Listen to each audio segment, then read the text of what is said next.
Hello, everyone, and welcome back to another episode of The Big Three, the podcast where we unpack the biggest stories and insights shaping influencer marketing and the creator economy. I'm your host, Ceci. Joining me today is Bryan Barletta, partner at Sounds Profitable and president of Podcast Movement. Bryan has spent years working on the business side of podcasting, both from ad tech and product management to founding Sounds Profitable, a trade association focused on education, research, and insights for the podcasting industry. Last year, Sounds Profitable merged with Podcast Movement, and Bryan now leads the combined organization.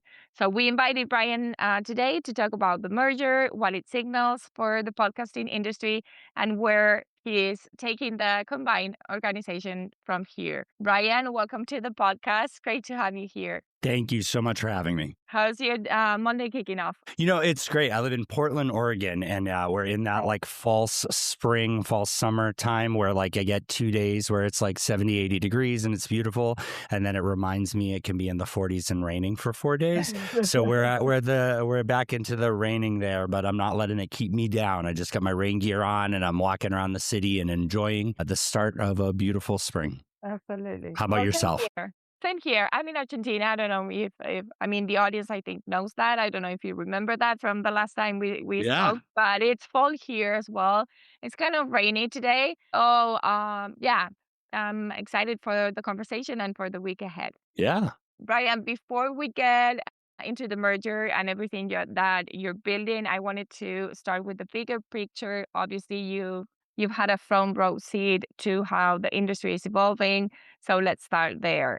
I'm curious that, when you look at the podcasting industry today, what do you feel has changed the most compared to even a few years ago? So I have a strong belief that in the last 10 years, so honestly, 2016 to 2026, podcasting every 2 years at a minimum has been a different industry.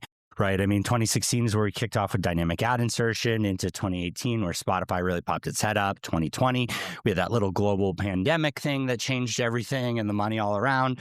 2022, YouTube popped its head up a little bit more on that end. And, we're in this 2024 to 2026 era now where it's not embarrassing to talk about podcasting, right? It was a butt of a joke. It definitely still an easy thing to poke fun at because our research even continues to show that it's still so easy for men to do the video podcasts and all that and just be men talking to men.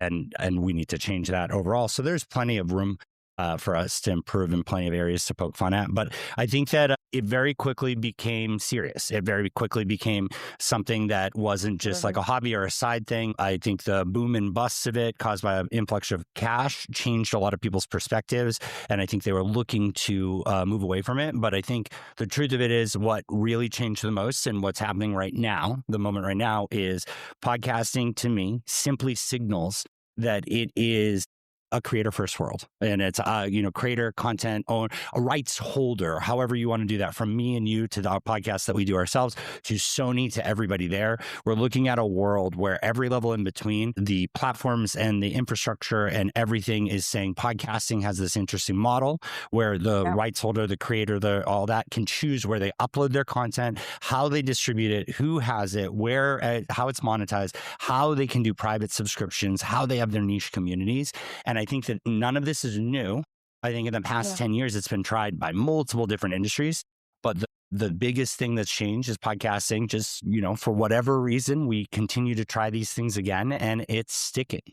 Everybody is very invested in individual creators and supporting the people that mean something to them and going directly to them and empowering them and supporting them. Yeah. Bryan, in the last 10 years of the industry's evolution, is there anything that has particularly surprised you the most, for good or bad? The idea that kids podcasting isn't the biggest thing in every bit of entertainment for anyone under 18 years old is insane to me. I have a 4 and a 7-year-old. I consume an astounding amount of kids podcasts and kids content. It is a struggle for people to get their kids off screens and other things like that. And me and my oldest flew across the country from Portland to Boston to go see Greeking Out live. And it was 2 sold out shows back to back, and they sold out all their books. And in a world fighting for community and interaction, and in a world for looking to educate people and get their mind thinking, in a world where we're not demonizing or making people feel bad for listening to audiobooks and saying it's not reading, though there are a few holdouts who still like to say that. Kids audio and what we can teach and how we can engage with them is an astoundingly powerful tool that just requires more focus than anybody wants to really push. There are some standout companies doing it, but I am shocked that every company that is succeeding in podcasting doesn't have a division focused on it. Yeah. Bryan, let's focus on the creator economy right now. Also, it's obviously an industry that's grown a lot in recent years. How do you think about what podcasting within the creator economy? Do you see them as converging or still like operating on separate tracks?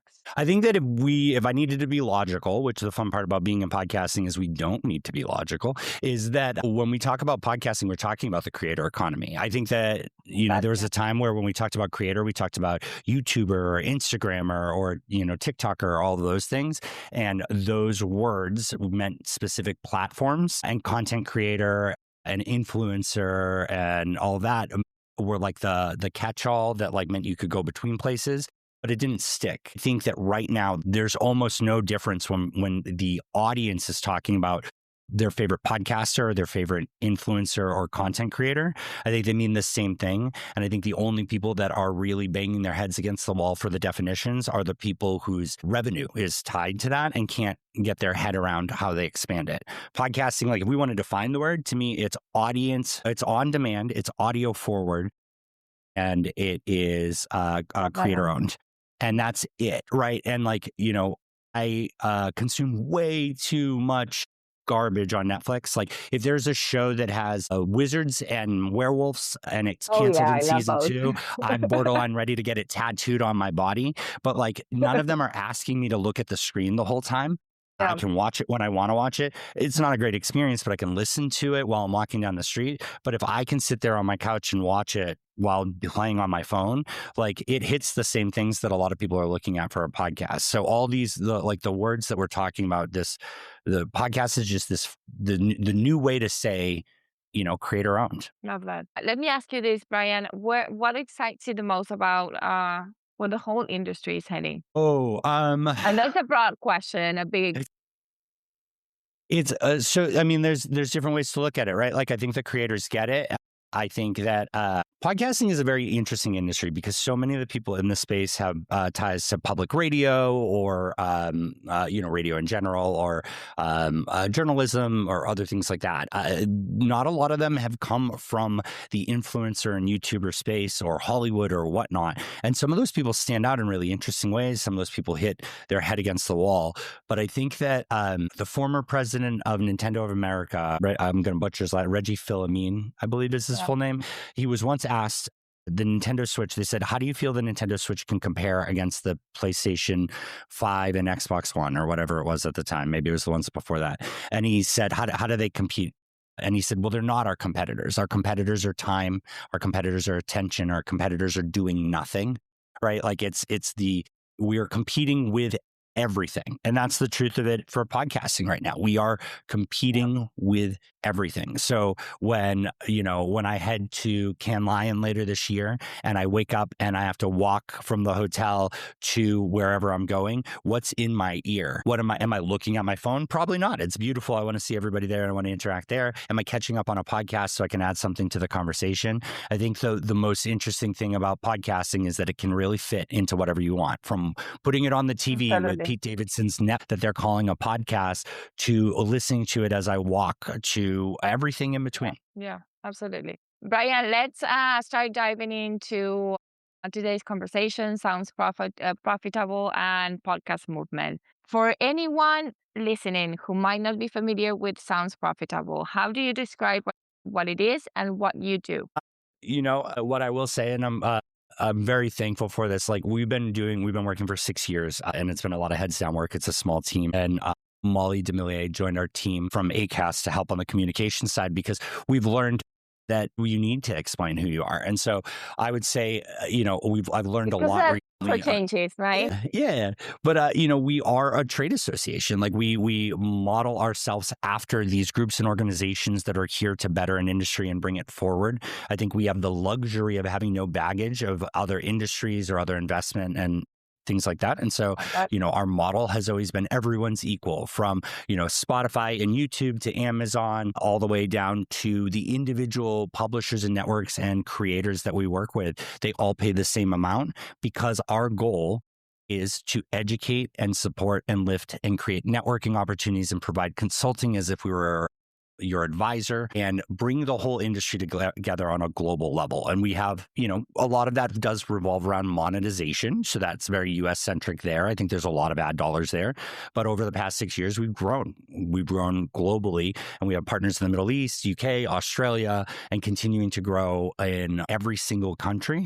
And everything is about a quality of those people because everyone can make an impact in this industry.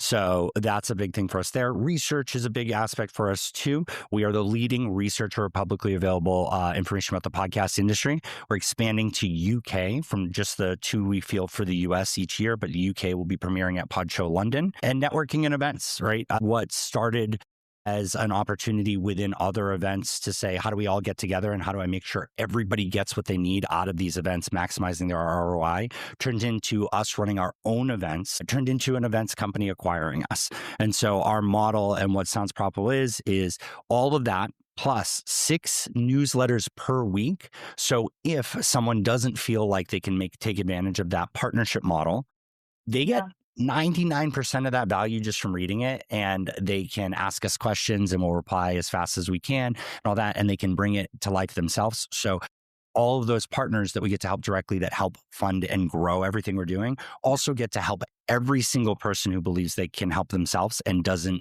can't afford to work with us directly. Not that it's priced that way, but just we're here to support everybody. Okay. Bryan, let me ask you about the founding history. I'm curious about, and I know that you mentioned this in the previous conversation that we had last year, but again, for the audience, what was actually broken in the industry when you founded the company, and what were you trying to fix? Yeah, so I started it in September of 2020 after a really great conversation with James Cridland of Pod News. And, it really started as more of like an ad tech newsletter. I had worked I was one of the founding members of Barometric, which brought attribution into podcasting and sold to Claritas.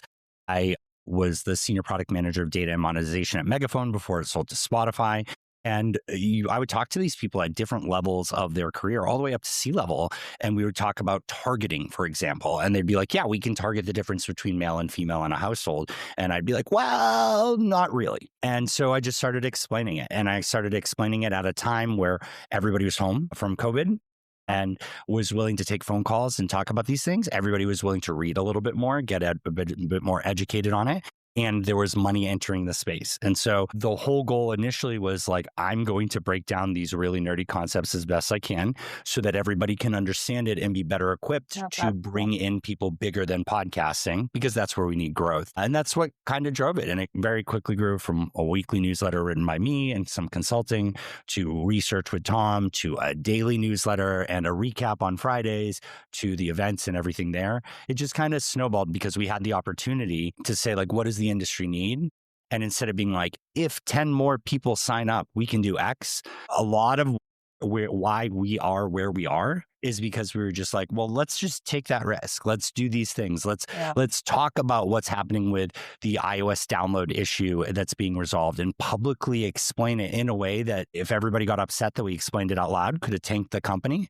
But just as importantly, it gave us the opportunity to say, this is what the industry needs, and it needs to be said out loud, and we're the ones to do it. So by doing that, we were really able to kind of set our goal, which is right by the industry above all else. I would like to hear a bit more about your model, because I know that you took an unconventional approach, flat membership fees, no equity, no board seats.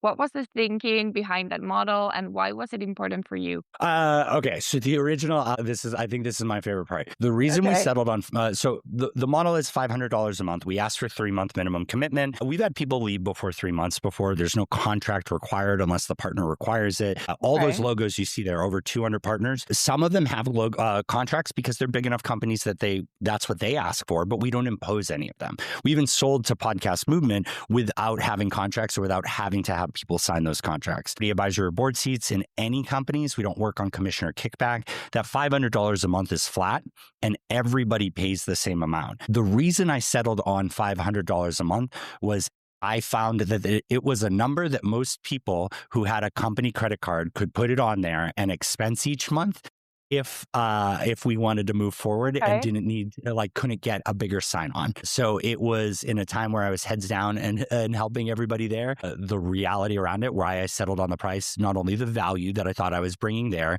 but it was how do we get you onboarded and show you that this is valuable and show you we can do cool stuff together and not worry about anything else. How do I remove those blockers? And 6 years later, the price is exactly the same. And we have no intention of changing it because the more partners we have, the more amazing things we're able to do. And we are absolutely able to support the next 100, 200, 300 partners as we continue to expand the team. You just mentioned Podcast Movement. So let's start digging into the merger. When the conversation with Podcast Movement first started, what was the argument for combining the two organizations? What could the combined entity do that neither could do alone? So 2 things. One, Dan Franks and the team who are now at Event Movement, and so they moved out once we merged. So they acquired Podcast Movement acquired Sounds Profitable. I now run both companies, but the team that executes the events and sets everything up there are now at a company called Event Movement. They had been doing a few other events, and they're so good at it. Right after running now one major event with them and planning out our second one, I am so impressed by their skill. Their ability to adapt, their understanding of how events work. I think that what happened was they expanded more on the event side, and all those other events that they had a person within that industry. Now, Dan Franks is a longtime podcaster himself. We would not be where we are as an industry without work from him. But I think the truth is that Dan dug into different areas and couldn't be the guy in the podcast industry. He could be the event guy for the podcast industry. So Podcast Movement became more focused on events. And the events were run really well, but they were run as standalone events that had specific targets and goals, and that's how they had to hit it. We have whole year mandates, right? We have whole year focus. We have a stage at Advertising Week, Europe and UK. We're expanding or considering expanding to Latin America next year for that event with them there. We do stuff at Pod Show London, and we have since their first year. We have kind of like a space within a space at Cannes Lion. We're figuring out how we navigate Possible, Sundance, all of these amazing things. How do we bring our partners to everywhere? How do we say to these events and these companies, hey, podcasting is an industry still growing and revenue and budgets are different and cost per acquisition and marketing is different. How do I get the best price for all of them? How do I buy that collectively? And that's kind of how it started off with Podcast Movement, where I just said, my partners really want meeting space. So they started selling us rooms and we started buying bigger and bigger and bigger rooms. And in Chicago in March of last year, there was a point where it felt like there were more people in our room than there were in the rest of the event. And so I reached out to them and I said, I think we could do something really cool together. We should talk about an acquisition. I know that I can bring the company in a new direction. And we were able to announce it before the August event, which I think was a really good point because I think that everybody was looking for change and looking for something new. And it gave us that opportunity. And in that August event, and that's, we had South by Southwest, which I'm excited to get into with you. And we announced that right away. We, as Sounds Profitable, had been there for 3 years before running our own thing. And then we, advertising and creativity, a lot of it is in LA and New York. And we've done LA a few times as Podcast Movement, but we've never done New York. So we moved the main event to be around the upfront season for podcasting in September in New York. And so those are the 2 things that we were able to announce in August. And we've delivered on one. We are heads down working on the next one. And it's been really exciting. And I would honestly say that with one event under our belt, even if we had to look at that event in silo, which isn't our goal, right? How do we stretch it out across the year? How do we win for the whole industry and not have to be like, oh, this event has to make this much money, so it has to increase in how the tickets are, the sponsorships are every year. South by was a huge success, and I'm excited. I'm excited for what that means for New York. Bryan, I'm curious about why now. I mean, this is the right moment for this acquisition to happen. Honestly, I think that like even myself, I was getting to a point where I was asking what was I getting out of podcast movement that we couldn't get at another event. I mean, Possible and Can are two places making tons of room for creators and brands. Podcasting needs to be there.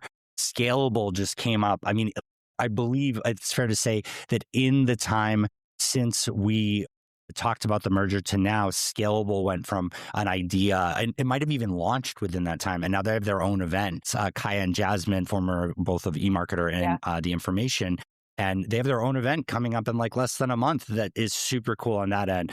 Publish Press has their own event.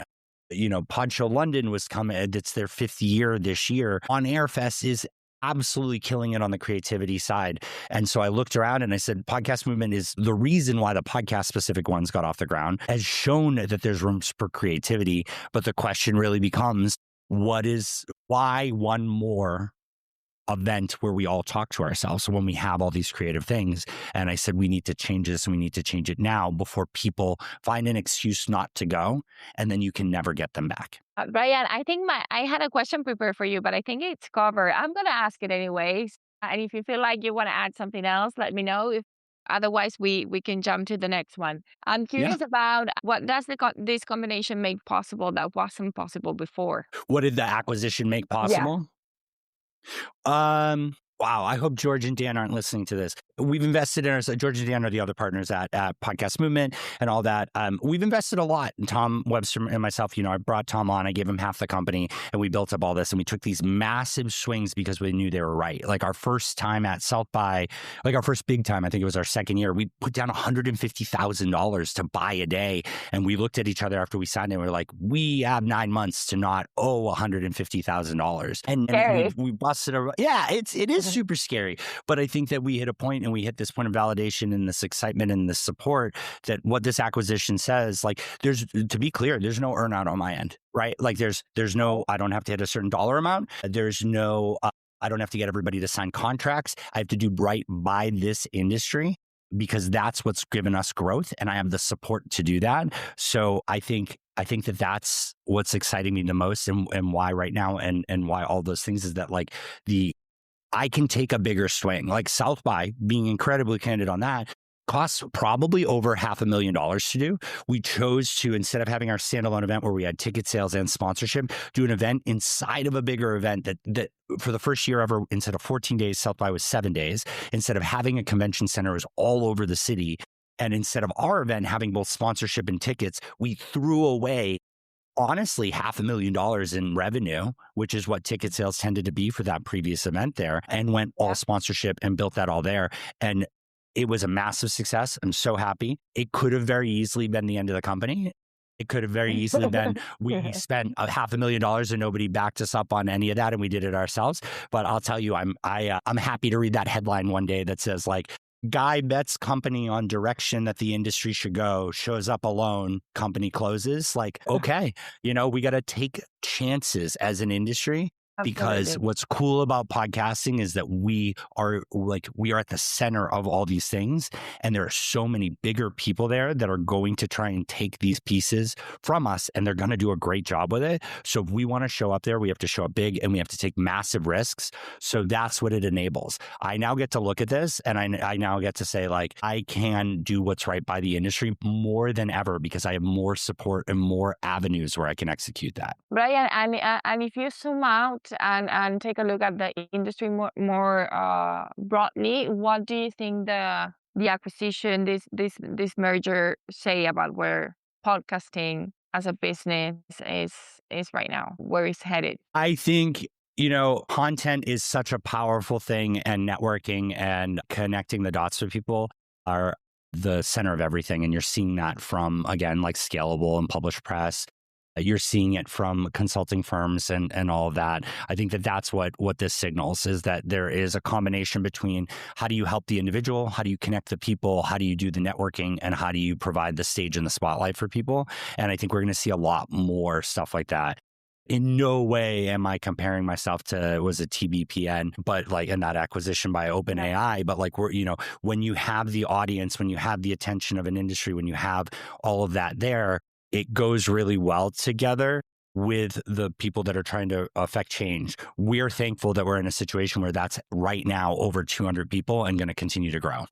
Bryan, now that you're running both organizations, what are you most focused on? I think what I'm focused on the most is making sure that everybody who has been here to support us and grow us, and everybody who's been curious about what we're doing, feels a sense of ownership in this path we're taking as we build more stages and places, our own events and others.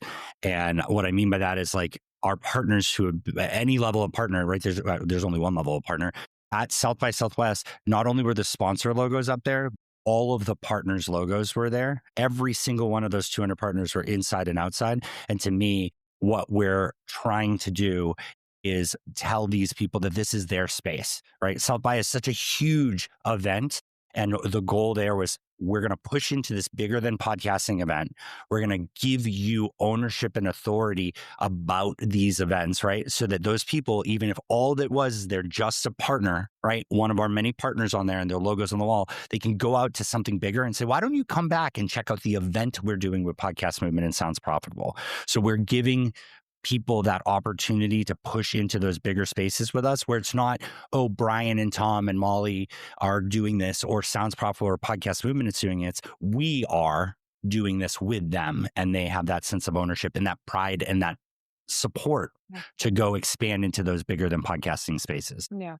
Bryan, I want to focus on the industry before we wrap things up and jump to the last question. I'm curious if you could fix one structural problem in the podcasting industry right now, what would that be? Thank you for the deep and these questions on here. It's funny. It's 6 years. I've had a lot of opportunity to dig into different ones. I think right now there's a killer opportunity behind what Apple released with Apple Podcasts HLS video, and I think that I wrote an article about it, but the short of it is what it is to me is it is telling the entire world that you can own where your content sits and how it is distributed to every single platform out there. And while this is right now being shown between Apple Podcasts as a server and all the hosting platforms, there's no reason that Spotify can't adopt this model. There's no reason YouTube can't. There's no reason Netflix can't. How many places does Sony have to upload the Spider-Man movie? Imagine if they could have their own server. And so the problem that I want to fix right now is not arguing about what is and isn't a download, not arguing about if measurement is where we can improve measurement. Because guess what? Money is still coming in. It is getting bigger. It's getting better. And things aren't slowing down. But what I think we are at this point, the thing that I want to fix is I want to align all of the creators around these concepts that podcasting are trying again, that they might have struck out on, or that the ideas that they have. I want us to all be together on that mindset that creators own that content and should determine where they put it and how it gets in their audience's hands. Yeah. Well, with that in mind, my last question to you is, what do you want the next chapter of the industry to look like, and what has to happen to get there? I think we need to find a way to invite in more of the general creator economy. And that means inviting them into our spaces. That means showing up at their spaces. That means kind of blurring the lines. I think that podcasting as a word and as an industry has served us well. I have some of the best friends I've ever made. We are an amazing community of people. Everybody here is so welcoming and exciting. But what's next is really big. And I need people to be okay with that. I need people to understand that, like, we are going to have to step into this bigger thing. We're going to have to invite bigger people in. And some of those people are companies, and some of those people are people, right? And individuals. And so I think the next phase here is figuring out how we step up and show up. And that's what I want to help with, right? Some of those stages and opportunities are so expensive for one person to buy at these big events that we as podcasting need to be at. And so a lot of my focus is, how do I buy it and divide it up, even if I just divide it up and lose transaction fees, so that everybody can have the opportunity to bring their top talent, to bring their top voices, to bring those things, to say like, hey, creators, podcasting is here and we're part of the conversation, not just seeing the creator economy economy talk about podcasting. And bring both industry closer. Absolutely. Maybe even merge, right? Like if they don't like the word, we'll come up with a new word. But I think we are all doing the same thing, and we should all be proud of it, and we should all trade notes because we have a lot to learn about all those other industries. Bryan, this has been a great conversation. I don't know if there's anything else that you want to share with the audience before we wrap things up. Any final comments, final thoughts, or anything that maybe we didn't get to cover? Yeah, I want the quickest little plug about what we're doing in New York because I think it's a big shift. So we took over the concert venue Terminal 5. It is in Manhattan. We have it for an entire week, and we have it for an entire week because it is effectively 3 different events. The one you know and love as Podcast Movement for the creators is Thursday and Friday, and we're going to go from the end of the week back, and that is $199 a ticket, gets you both days, and we're looking for about 1,000 tickets. We're also looking at 5 stages, and we're figuring out the best way possible that these are from the community, by the community, the types of content that people attending want, not that a sales team can sell, right? And we are able to do that because of the other 3 days. The middle day, we're working out what that event is going to be. And during the day is the IAB podcast out front, separate from us. We have a 2,000 person concert venue. So we're having some really great conversations with amazing companies in the space for how does podcasting show up. And I figure the bigger and better we go there, maybe we can convince the mayor of New York to make it New York Audio Week. Then Monday, Tuesday is our business summit, the Sounds Profitable Business Summit. And that is going to be like a really tight series of content, not a pop in and pop out event, but something where we're really scheduling the content and the workshops and the things you want to be part of. And it's only for 600 people, with 200 of them being buyers, that collectively all the partners are working together to pick the right people to get them in that room so that we can help educate them, support them, and show them more. The content is not for sale. It is all from who we can get from talent and executives and insightful people and research that are going to drive everything forward. And it's all funded by the tickets. And the tickets are $2,000 a piece. And this is where being a Sounds Profitable partner comes in handy, because we are going to, in the next couple of weeks, open up tickets just for our partners for a 4-week period so that they can get a first pass on buying those tickets and supporting their event. Because every single partner company, every company that will buy those tickets, their logo is going to be physically at that event across the whole week, because they're how we're able to do Podcast Movement at $199 a ticket, and how we're able to not sell content there. They're how we're able to guarantee the content on Monday and Tuesday drives a conversation where 200 buyers and 400 of the brightest people in the industry can come together and learn and educate and share and laugh. And my personal favorite part, podcasting, it should be free and on demand. So while the tickets are priced this way, and I think that they are priced more than fair for the opportunity that we're providing for all of these things, we are going to record every piece of content on there, and we're evaluating, can we live stream it? Don't hold me to that one, but definitely on demand and available for everyone with no ticket purchase at all. Because if we want to grow this industry, gating any of that information is the wrong way to do it. We need to educate as many people as possible, because the reason you go to these events is to network and collaborate. Well, for anyone listening, make sure to do not miss those events. Well, we'd love to have you there too. Yeah, I'm in Argentina again, so probably it's going to be a bit challenging, but we'll see. Bryan, thanks again for your time, for sharing your insights, and for this great conversation. To everyone listening, thanks as always for tuning in into the Big Three. We'll be back soon with more conversations and insights from across the creator economy. Talk soon. Bye, Bryan. Thank you.